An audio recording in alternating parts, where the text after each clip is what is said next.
নমস্কাৰ, এই মুহূৰ্তত লৈ আহিছো অসমবাসী ৰাইজৰ কাৰণে ৰাতিপুৱাৰ কেইবাটাও বিগ ব্ৰেকিং নিউজ। আজি হৈছে 16 ফেব্ৰুৱাৰী। ৰাজ্যৰ লাখ লাখ জনসাধাৰণৰ বাবে আহি গ'ল ডাঙৰ খবৰ। চৰকাৰী পকী গড় লাভক লৈ আহি গ'ল ডাঙৰ খবৰ। জিঅ' টেগিং কৰাৰ সময়ত যিসকলে গোহালি গড়, হাঁহৰ গঁৰাল, কেঁচা গড় বুলি ফটো দিছিল তেওঁলোকে পৰিব বিপদত। অতি শীঘ্ৰেই লাখ লাখ একাউণ্টত সোমাব 8,000 কোটি টকা। শীঘ্ৰেই এইকেইটা কাম কৰি লওক, অন্যথা নাপাব ধন।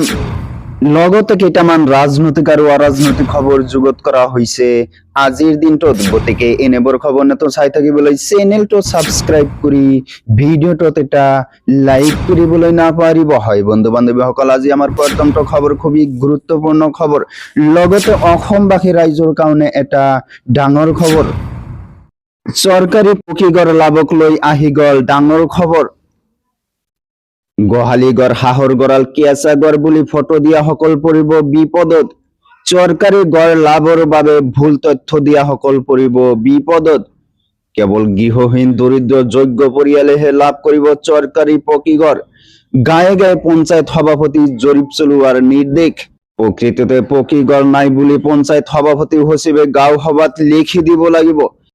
জিঅ' টেগ কৰা সকলক বিভাগীয়ভাৱে চলোৱা হ'ব জৰীপ। স্যাটেলাইটৰ জৰিয়তে চলোৱা হ'ব জৰীপ। মন্ত্ৰী ৰঞ্জিত দাসে কৰিলে এই ডাঙৰ ঘোষণা। তাৰ পিছত জনাই আছো আমাৰ দ্বিতীয়টো খবৰ, খুবেই গুৰুত্বপূৰ্ণ খবৰ, লগতে অসমবাসী ৰাইজৰ কাৰণে এটা ডাঙৰ খবৰ।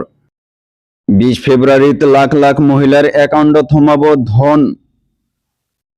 প্ৰতিগৰাকী মহিলাৰ একাউণ্টত সোমাব 8,000 কোটি টকা।